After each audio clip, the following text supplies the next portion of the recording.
अस्सलाम वालेकुम स्टूडेंट्स।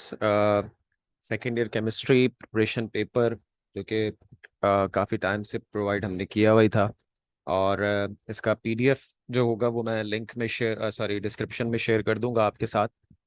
और ख़ास तौर पे किस तरह से हमने प्रिपरेशन करनी है, कैसे हमने ख़ास तौर पे भी जो हमारे पास पेपर से पहले कुछ दिन हैं उनमें किस तरह से हमने चीज़ों को सॉर्ट आउट करना है, वो हम इस वीडियो में डिस्कस करेंगे। तो आइए शुरू करते हैं, ज़्यादा टाइम नहीं लेते। Chapter number 1। सबसे पहले देखो, तुम्हें ग्रुप ब्लॉक और पीरियड्स आइडेंटिफाई करने आने चाहिए बाय यूजिंग इलेक्ट्रॉनिक कॉन्फ़िगरेशन।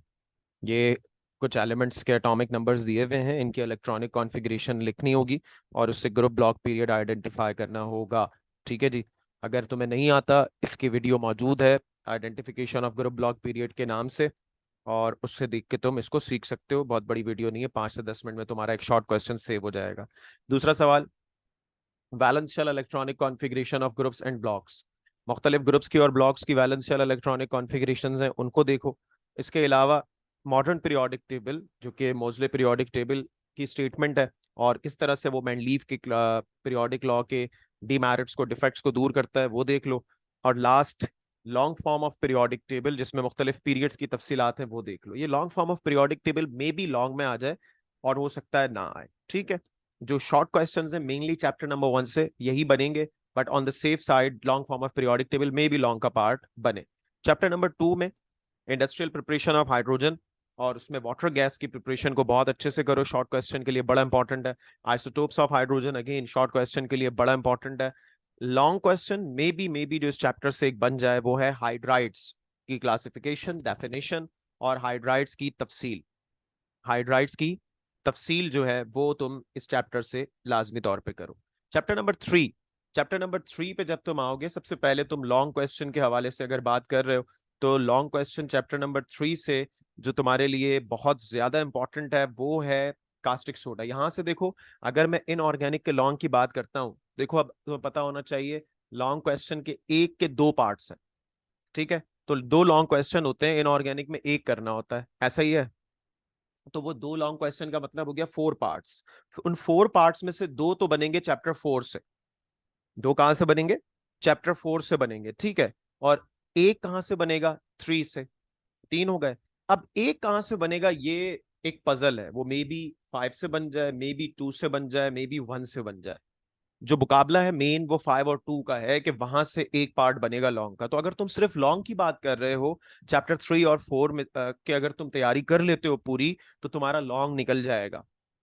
तुम्हारा लॉन्ग निकल जाएगा चैप्टर 3 और 4 से, फिर तुम्हें 5 के लॉन्ग की प्रिपरेशन की जरूरत नहीं है। ठीक है। तो चैप्टर नंबर 3 से कास्टिक सोडा की प्रिपरेशन जी बड़ी इंपॉर्टेंट है। लेकिन अगर आप सेफ साइड पे रहना चाहते हैं, अपने आप को बिल्कुल सिक्योर करना चाहते हैं, तो मैं आपसे कहूंगा कि आप अमोनिया सॉल्वे प्रोसेस यानी कि सोडा ऐश, उसकी भी प्रिपरेशन याद कर लें, जिसको हम क्या कहते हैं? Solvay process. ठीक है जी। ये मैं सॉले लिख रहा हूँ क्योंकि वी जो है वो काम नहीं कर रहा, की थोड़ा सा प्रॉब्लम है, इसलिए सॉले लिखा है। एक्चुअली ये सॉल्वे प्रोसेस है। ठीक है, ये सेफ साइड हो गई। बाकी शॉर्ट क्वेश्चन के लिए कुछ इक्वेशंस हैं इप्सम जिप्सम के हवाले से, और डाउन्स प्रोसेस अगर आ गया, वैसे इतना इंपॉर्टेंट नहीं है ये तुम्हारा चैप्टर 3 है। चैप्टर 4 पे जब तुम आ रहे हो तो चैप्टर नंबर 4 में देखो, लॉन्ग के दो सबसे इंपॉर्टेंट टॉपिक है, नाइट्रिक एसिड की प्रिपरेशन बाय ऑस्ट्रॉल प्रोसेस, एक मेटलर्जी ऑफ एल्यूमिनियम। ये दो मोस्ट इंपॉर्टेंट हैं, ये दोनों तुमने कर लिए। और अगर तुम चैप्टर नंबर 5 स्किप कर रहे हो फॉर लॉन्ग, तो मैं तुम्हें कहूंगा कि फिर तुम क्या करो भैया, कांटेक्ट प्रोसेस भी करके जाओ। क्या करके जाओ? कांटेक्ट प्रोसेस भी करके जाओ। सेफ साइड कांटेक्ट प्रोसेस लाजमी करके जाओ सेफ साइड के लिए, ताकि अगर तुम 5 को स्किप कर रहे हो, लॉन्ग के लिए सिर्फ 3 और 4 पे खेल रहे हो, तो कांटेक्ट प्रोसेस सेफ साइड पे लाजमी तौर पे करके जाओ। अदरवाइज वैसे इम्कान यही है कि preparation of nitric acid Ostwald process और मेटलर्जी ऑफ एल्यूमिनियम लॉन्ग में आएंगे। बाकी शॉर्ट में एलोट्रॉप्स आ सकते हैं, क्लोरीन की प्रिपरेशन आ सकती है, या बोरिक एसिड में जो रिएक्शंस हैं, बोरिक एसिड के हाइड्रोजन सल्फाइड के रिएक्शंस वगैरह, ये आपके पास आ सकते हैं in short questions. Chapter number 5 में शॉर्ट क्वेश्चंस में मैं यहाँ पर एक आपको बात बताता चलूं, और पहले तो जरा चैप्टर नंबर 4 की कुछ इक्वेशंस भी मैंने यहाँ लिख दी हैं जो कि आपने लाजमी तौर पे करनी है, जो कि आपने लाजमी तौर पे देखनी है, वो कौन कौन सी इक्वेशंस हैं भैया? वो इक्वेशंस हैं आपके पास, एक तो नाइट्रिक एसिड के कुछ रिएक्शंस हैं, सल्फ्यूरिक एसिड के कुछ रिएक्शंस हैं, लैट पिगमेंट्स हैं, और auto oxidation reduction of chlorine है। अच्छा, चैप्टर नंबर 5 को अगर तुम देखोगे, सबसे पहले देखो, अगर तुम चैप्टर नंबर 5 पे जा रहे हो तो आईयूपीएससी नेमिंग ऑफ कॉम्प्लेक्सेस शॉर्ट में लाजमी आएगा। मेटलर्जी ऑफ कॉपर शॉर्ट में आने का चांस है ज्यादा, लॉन्ग में भी दे सकता है मेटलर्जी ऑफ कॉपर वो, लेकिन इसका इम्कान कम है। ठीक है ना? अगर आप 3 और 4 से काम कर लेते हैं, 3 और 4 आपने प्रिपेयर कर लिया, तो फिर जाहिर सी बात है कि 5 में आप कॉपर की मेटलर्जी को स्किप कर सकते हैं, बट मैं कहूंगा ना करें। कॉपर की मेटलर्जी शॉर्ट में भी आ सकती है। उसके बाद एक और चीज जो कि लॉन्ग में आ सकती है वो है कैरेक्टरिस्टिक्स ऑफ ट्रांजिशन एलिमेंट्स। ये जो 4-5 कैरेक्टरिस्टिक्स हैं, catalytic properties, magnetic properties, colour, variable oxidation states, high melting point, boiling point, इस टाइप के, ये भी आपके पास लॉन्ग का पार्ट बन के आ सकते हैं। बट अगर आप 3 और 4 को अच्छे से प्रिपेयर करके गए हुए हो तो फिर इस लॉन्ग की आपको टेंशन लेने की जरूरत नहीं है। ठीक है। अच्छा, ये इनऑर्गेनिक केमिस्ट्री का मामला हो गया। तो इनऑर्गेनिक केमिस्ट्री में 2 लॉन्ग है जो कि हमने करने हैं, दो में सॉरी एक करना है। एक का मतलब है कि 2 पार्ट्स, वो 2 पार्ट्स किस तरह से आने का इम्कान है कि चैप्टर नंबर 4 से एक पार्ट लें, उसके साथ एक 3 का जोड़ें, उसके साथ दूसरा जो सवाल होगा उसमें चैप्टर 4 से एक पार्ट लें और उसके साथ वो या तो 5 या 2 या 1 में से कोई एक पार्ट जोड़ दें। ये है इम्कानात, ये हैं चीजें जो कि आपके सामने होनी चाहिए। बाकी शॉर्ट क्वेश्चंस के लिए इनऑर्गेनिक में आपके पास कॉम्प्लेक्सेस की नेमिंग है, एक बड़ा अच्छा सवाल, एक इक्वेशंस हैं। ठीक है, 2 हो गए। इसके अलावा वाटर गैस की प्रिपरेशन चैप्टर नंबर 2 से, और ग्रुप ब्लॉक पीरियड के आइडेंटिफिकेशन चैप्टर नंबर 1 से। इस तरह से आपके इनऑर्गेनिक में जो कि आपने 4 सवाल शॉर्ट करने वो निकल जाएंगे। आ जाइए अब ऑर्गेनिक केमिस्ट्री पे चलें। ऑर्गेनिक केमिस्ट्री की जब हम बात करते हैं from chapter number 6, organic chemistry होती है स्टार्ट। चैप्टर नंबर 6 में कोई लॉन्ग का पार्ट नहीं है, सिर्फ और सिर्फ शॉर्ट क्वेश्चंस है जिसमें चंद एक डेफिनेशंस हैं। फंक्शनल ग्रुप क्या होता है, कैटिनेशन क्या होती है, homologous series, isomerism, polymerization, functional group, ये डेफिनेशंस है। बाकी जो शॉर्ट क्वेश्चन बन के आ सकता है वो natural sources of organic compound, classification का भी सवाल बन सकता है लेकिन उसके चांसेस थोड़े कम है। लेकिन natural sources of organic compound, isomerism या पॉलीमर्स, इन पे शॉर्ट क्वेश्चन भी बन सकता है। बाकी नॉमेनक्लेचर तो आपको पता ही है, वो तो आता ही आता है। देन अगर आप चैप्टर नंबर 7 पे चलेंगे, चैप्टर नंबर 7 से लाजमी तौर पर लॉन्ग का एक पार्ट बन के आएगा जो कि सबसे इंपॉर्टेंट उसमें है, वो है molecular orbital treatment of benzene. ये चैप्टर नंबर 7 से लॉन्ग का पार्ट बन के आएगा लाजमी तौर पे। इसके बड़े इम्कान है, साथ में केक्यूल भी आ सकता है मगर उसके चांसेस कम हैं। सेफ साइड पे अगर खेलना चाहते हैं आप अगर बिल्कुल चाहते हैं कि आपको कोई रिस्क नहीं लेना चाहते, तो फिर आप केक्यूल भी लाजमी तौर पे करके जाएं। वैसे पढ़ के चले जाएं, केक्यूल बहुत आसान है, इतना कोई मुश्किल टॉपिक नहीं है। केक्यूल याद करने में भी आसान है कंपेयर टू एमओटी, वो है आपके पास। फिर ऑर्बिटल स्ट्रक्चर ऑफ इथीन और एसिटाइलिन, कोई सा एक ये शॉर्ट में आएगा लाजमी तौर पे। बोल्ड जो है यूजुअली वो जो बोल्ड इसमें लिखा हुआ है वो लॉन्ग के लिए है।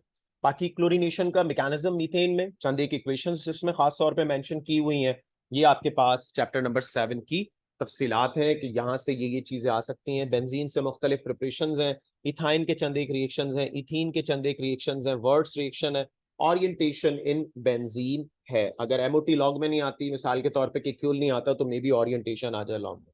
चैप्टर नंबर 8 पे आओगे तो ग्रिग्नार्ड रिएजेंट और उसके रिएक्शंस, ये शॉर्ट के लिए इंपॉर्टेंट है। न्यूक्लियोफिलिक सब्स्टिट्यूशन रिएक्शन, ये लॉन्ग बने पार्ट बनेगा। जो ऑर्गेनिक में लॉन्ग बनेगा वो प्रोबेबली ऐसा होगा कि 7 से एक पार्ट होगा, एक पार्ट 8 से होगा, एक पार्ट 9 से होगा, और एक पार्ट मे बी 10 11 मिला के या सिर्फ 10 से हो। इस बात समझ रहे हो? तो तुम्हारा जो मेन फोकस होना चाहिए, अगर तुम्हें 7 8 9 बहुत अच्छे से याद है तो फिर तुम 10 स्किप कर सकते हो लॉन्ग के लिए, क्योंकि 7 8 9 से याद है अगर तुम्हें, तो 8 और 9 से लॉन्ग मिलके आ गया या 7 और 9 से मिलके आ गया तो तुम कर लोगे, या कुछ भी होगा वो तुम्हारे लिए आसान होगा अगर तुम्हें 7 8 9 बहुत अच्छे से याद है। इस 8 में लॉन्ग के लिए न्यूक्लियोफिलिक सब्स्टिट्यूशन रिएक्शन, उसके मैकेनिज्म्स, कौन सा अल्काइल हैलाइड कौन से मैकेनिज्म को फॉलो करता है, उसकी सारी तफसीलात तुम्हें बहुत अच्छे से आनी चाहिए।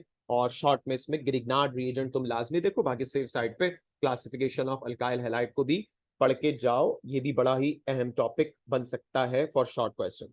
9th में चैप्टर जो है, ये आपके पास जो चैप्टर है बेटे, इसमें सिर्फ और सिर्फ इक्वेशंस है। मेन जो इसमें चीजें हैं वो है इक्वेशन, फिनोल के रिएक्शंस हैं, फॉर्मल्डिहाइड की इक्वेशंस हैं, और कार्बोक्सिलिक। तो इसमें मे बी ऐसा सवाल हो जाए कि चैप्टर 9 और 7 की कुछ इक्वेशंस को मिला के पूरा एक लॉन्ग क्वेश्चन बना देंगे, 8 इक्वेशंस करनी है, 9-10 इक्वेशन दे दें, कहते हैं कोई से 8 इक्वेशंस बनाओ। तो ये एक और सवाल है जो कि चैप्टर नंबर 9 से बन सकता है। बाकी फर्मेंटेशन ऑफ स्टार्च और मोलासिस, ये वो टॉपिक है जो कि सीधा सीधा इस चैप्टर में से आ सकता है। बाकी देखिए चैप्टर 10 और 11, सबसे पहले आपने जो तैयारी करनी है वो मैं आपसे कहूंगा कि आप कर लें भाई चैप्टर नंबर 11 की। सर 11 की क्यों? देखो 11 में तुम्हारे पास 3 शॉर्ट नोट है सीधे सीधे, 3 शॉर्ट नोट है तुम्हारे पास 11 में सीधे सीधे। मैं यहाँ पे लिखना भूल गया, एक जो कि बड़ा ही इंपॉर्टेंट है वो है प्लास्टिक। प्लास्टिक में लिखना यहाँ भूल गया हूं, और मैंने गलती से यहाँ आपके पास ग्लास लिख दिया है। प्लास्टिक्स, प्लास्टिक्स और फर्टिलाइजर, आई फॉरगेट फर्टिलाइजर। ये दो खास तौर पे करने, ये ग्लास और फाइबर को आप क्या कर सकते हो, स्किप कर सकते हो। मैं यहाँ पे इसको एडिट करना भूल गया, मेरे जहन से निकल गया। ग्लास और फाइबर को हटा के प्लास्टिक और फर्टिलाइजर पे चले जाओ पेंट के साथ, ये तुम इसको कर लो, ठीक है। बाकी चैप्टर नंबर 10 को तुम अगर देखो तो यहाँ से विटामिन की क्लासिफिकेशन पे सवाल बन सकता है, उसकी डेफिशिएंसीज होने वाले डिजीज, कुछ डेफिनेशंस हैं, अमाइनो एसिड्स की क्लासिफिकेशन है, ये आपके पास चीजें हैं जो यहाँ से बन सकती हैं। बाकी डिस्टिंग्विश टेस्ट का एक शॉर्ट क्वेश्चन है, और तुम्हारे पास यहाँ से जो क्वेश्चन है वो है मिक्स करके जो आ सकते हैं, नॉमेनक्लेचर खास तौर पे जिस जिसका देखना है वो, और कुछ स्ट्रक्चर्स यहाँ पे मैंने मेंशन किए हुए हैं जो कि नेम टू स्ट्रक्चर में आ सकते हैं, वो आपके सामने ये मौजूद है, ठीक है।